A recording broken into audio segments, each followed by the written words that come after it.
Hi friends, welcome to மனதை தொடும் நேரம் சேனலுக்கு உங்களை அன்புடன் வரவேற்கிறேன்.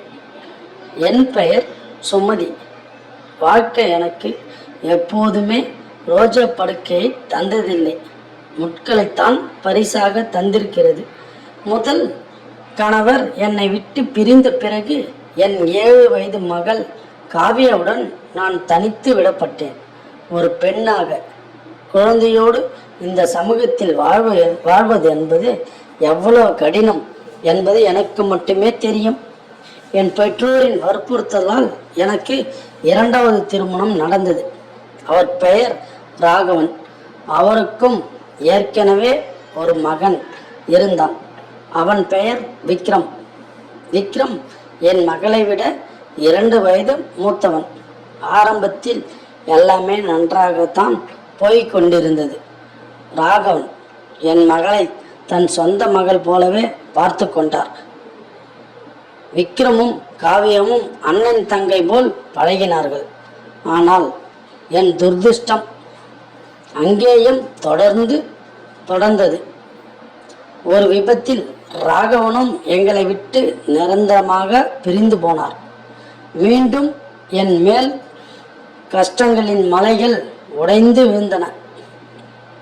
இப்போது வீட்டில் நானும் 18 வயதான என் மகள் காவியாவும் 20 வயதான என் வளர்ப்பு மகன் விக்ரமும் மட்டுமே இருந்தோம். விக்ரம் ஒரு தனியார் நிறுவனத்தில் வேலைக்கு சேர்ந்து வீட்டை தாங்கி தொடங்கினார். விசித்திரமான மாற்றங்கள். நாட்கள் நகர்ந்தன. ஆனால் சில வாரங்களாக என் மகள் காவியாவின் பல விசித்திரமான மாற்றங்களை கண்டேன்.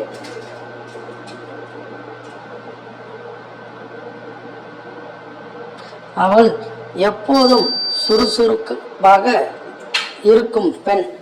ஆனால் இப்போது காலையில் லேட்டாக எழுந்திருக்கிறாள். எழுந்தவுடனே முகம் வெளியேறி போய் கைகள் நடுங்க காணப்படுகிறாள். அதைவிட என்னை ஆச்சரியப்படுத்திய விஷயம், அவள் காலையில் எழுந்தவுடனே தன் படுக்கை விரிப்பை யாருக்கும் தெரியாமல் மறைத்து எடுத்துக்கொண்டு மொட்டை மாடிக்கு ஓடிவிடுகிறாள். அதை தீவிரமாக துவைக்கிறாள்.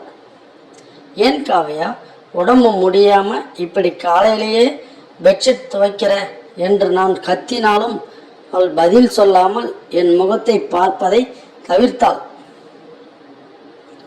சில நாட்களாகவே அவள் மிகவும் பலவீனமடைந்து வந்தாள். ஒரு நாள் மதியம் திடீரென சமையல் அறையிலேயே மயங்கி விழுந்து விட்டாள். பதறி போய் அவளை மருத்துவமனைக்கு அழைத்தேன். மருத்துவர் அவளை பரிசோதித்துட்டு, அம்மா, இந்த பொண்ணுக்கு உடம்புல ரத்தமே இல்லை, ஏதோ ஒரு பெரிய மன அழுத்தம் பயத்துல இருக்கா, உடம்பே ரொம்ப வருத்திக்கிறது போல,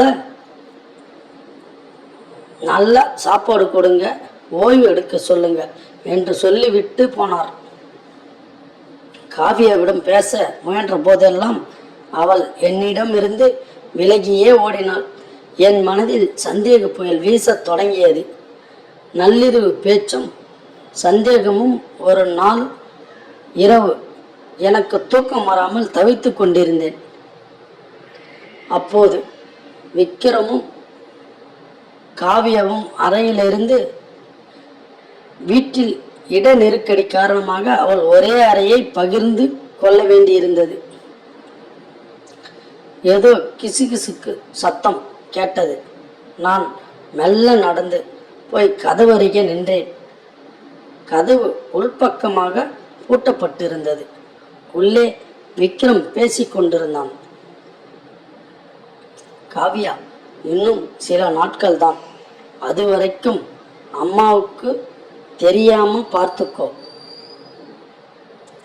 தெரிஞ்சா அவ்வளவுதான், உன் உடம்பையும் கெடுத்துக்கிட்டு ஏன் இப்படி பண்ற, காவியா அழுது கொண்டே சொன்னாள். இல்லை அண்ணா, நமக்காகத்தானே நான் இதை செய்கிறேன். இன்னும் கொஞ்சம் பணம் கிடைச்சா நம்ம கஷ்டம் தீர்ந்திடும். வாரம் 2 முறை இதை பண்ணறதுனால ஒன்றும் ஆகாது. இதை கேட்ட என் நெஞ்சம் பதறி போய், கடவுளே, நான் எதை நினைக்கக்கூடாதோ அது நடந்து விட்டது. வளர்ப்பு அண்ணனும் தங்கையும் எனக்கு தெரியாமல் என்ன செய்து கொண்டிருக்கிறார்கள்? என் மகளின் பலவீனத்திற்கும் வெளிரிய முகத்திற்கும் இதுதான் காரணமா? என் மனதில் அசிங்கமான எண்ணங்கள் ஓடின. என் வளர்ப்பு மகன் விக்ரம் மேல் எனக்கு கடுமையான கோபம் வந்தது. அன்று இரவு முழுவதும் நான் அழுகையிலே கழித்தேன். உறைந்து போன அந்த காலை காட்சி மறுநாள் காலை விக்ரம் வேலைக்கு சீக்கிரமாகவே கிளம்பி விட்டான். காவியா இன்னும் தூங்கி கொண்டிருந்தாள். இது சமயம் என்று நான் அவளது அறைக்குள் நுழைந்தேன். அவள் படுக்கையின் அடியில் ஏதோ பையை மறைத்து வைத்திருந்தாள்.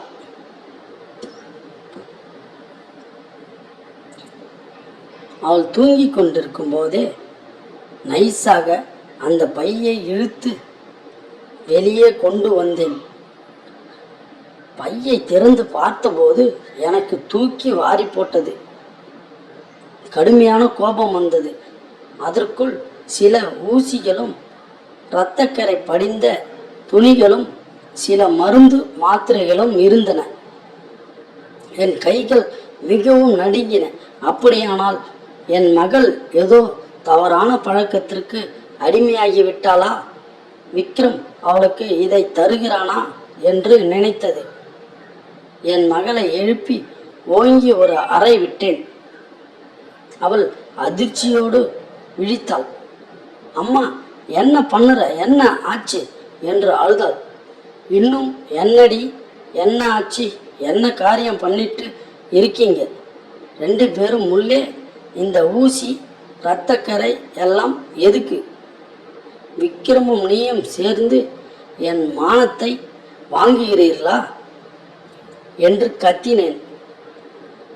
அவள் என் கால்களை பிடித்து கொண்டு, அம்மா, நீங்க தப்பா நினைக்கிறீங்க, அப்படி எதுவும் இல்லை என்று கதறினாள். ஆனால் என் கோபம் அடங்கவில்லை. இன்று மாலை விக்ரம் வரட்டும், 2 பேரையும் வீட்டை விட்டு வெளியேற்றுகிறேன் என்று சொல்லிவிட்டு சமையலறைக்குள் சென்று விட்டேன். நொறுங்கி போன உண்மையான சம்பவம். மாலை விக்ரம் வீட்டிற்கு வந்தான். காவியா அழுது கொண்டே அமர்ந்திருந்தாள். நான் விக்ரமிடம் சட்டையை பிடித்து உலுக்கினேன். உன்னை என் சொந்த மகன் போலே வளர்த்தேனே. என் மகளோட வாழ்க்கையில விளையாட உனக்கு எப்படி மனசு வந்தது? இந்த ஊசி, மருந்து, மாத்திரை எல்லாம் என்ன என்று கத்தினேன். விக்ரம் என் கைகளை பிடித்து கொண்டு அமைதியாக சொன்னான். அம்மா, தயவு செய்து என்னை மன்னிச்சிடுங்க. உங்களுக்கு தெரியாம நாங்க இதை செஞ்சது தப்புதான். ஆனா நீங்க நினைக்கிற மாதிரி எந்த தப்பான காரியமும் இங்கே நடக்கல. அவன் உண்மையை சொல்ல சொல்ல நான் அப்படியே அதிர்ச்சியில் உறைந்து நொறுங்கி போனேன். ராகவன் இறந்த பிறகு வீட்டில் பண கஷ்டம் அதிகமாக இருந்தது. விக்ரமின் வருமானம் குடும்ப செலவுக்கு பற்றவில்லை. இதற்கிடையில் எனக்கு கடுமையான நெஞ்சு வலி மற்றும் உடல்நலக் குறைவு ஏற்பட்ட போது மருத்துவமனைக்கு கொண்டு செல்லப்பட்டார்கள். பணம் இல்லை என்று விக்ரம் யாரிடமும் கடன் வாங்க முடியாமல் தவித்திருக்கிறான். இதை அறிந்த காவியா விக்ரமுக்கு தெரியாமல் நகரில் உள்ள தனியார் இரத்த வங்கியில் பிளட் பேங்கில் வாரத்திற்கு 2 முறை ரத்தம் கொடுத்து பணம் வாங்கியிருக்கிறாள். ஒரு கட்டத்தில் விக்ரமிற்கு உண்மை தெரிய வந்தபோது அவன் அவளை தடுத்திருக்கிறான். ஆனால் அவள் அம்மாவை காப்பாற்ற வேறு வழி இல்லை அண்ணா, இன்னும் 2 வாரங்கள் மட்டும் ரத்தம் கொடுக்கிறேன். அந்த பணத்தை வச்சு அம்மாவை ஆப்ரேஷன் பண்ணிடலாம் என்று விக்ரமிடம் சத்தியம் வாங்கியிருக்கிறாள். அவள் ரத்தம் கொடுத்துவிட்டு வரும்போதெல்லாம் கையில் இருக்கும் ஊசி போட்ட அடையாளத்தை மறைக்கவே நீண்ட உடைகளை அணிந்திருக்கிறாள். ரத்தம் கொடுத்த பிறகு ஏற்படும் மயக்கத்தையும் படுக்கையில் படும் சிறு இரத்த துளிகளையும் நான் பார்த்துவிடக்கூடாது என்பதற்காகவே அதிகாலையிலே எழுந்து எனக்கு தெரியாமல் பெட்ஷீட்டை துவைத்து மறைத்திருக்கிறாள். முடிவு. உண்மையை கேட்டா என் இதயமே நின்று விட்டது போல் இருந்தது. என் பிள்ளைகளை தப்பாக நினைத்து விட்டேனே என்ற வெட்கத்திலும் வேதனையிலும் நான் கண்ணீராக உருகி போனேன். என் உயிரை காப்பாற்ற தன் உயிரையே பணயம் வைத்து ரத்தம் கொடுத்த என் மகளையும் அவளுக்கு துணையாக நின்ற என் வளர்ப்பு மகனையும் கட்டி பிடித்து கொண்டு நான் கதறி அழுதேன். கடவுளே, இப்படிப்பட்ட தங்கமான பிள்ளைகளை தப்பாக நினைத்த என்னை மன்னித்து விடு என்று என் இதயம் கதறியது. அன்று நான் அவர்களின் செயலை பார்த்து குற்ற உணர்ச்சியிலும் அவர்கள் என் மீது வைத்திருந்த பாசத்திலும் முற்றிலும் நொறுங்கி போனேன். நண்பர்களே, இதுபோன்ற மேலும் சுவாரஸ்யமான பல்வேறு வீடியோக்களுக்கு நமது சேனலை சப்ஸ்கிரைப் பண்ணுங்கள். மறக்காமல் பெல் பட்டனை அழுத்துங்க. அப்போ தான் நம்ம போடுற வீடியோ உங்களை தேடி வரும்.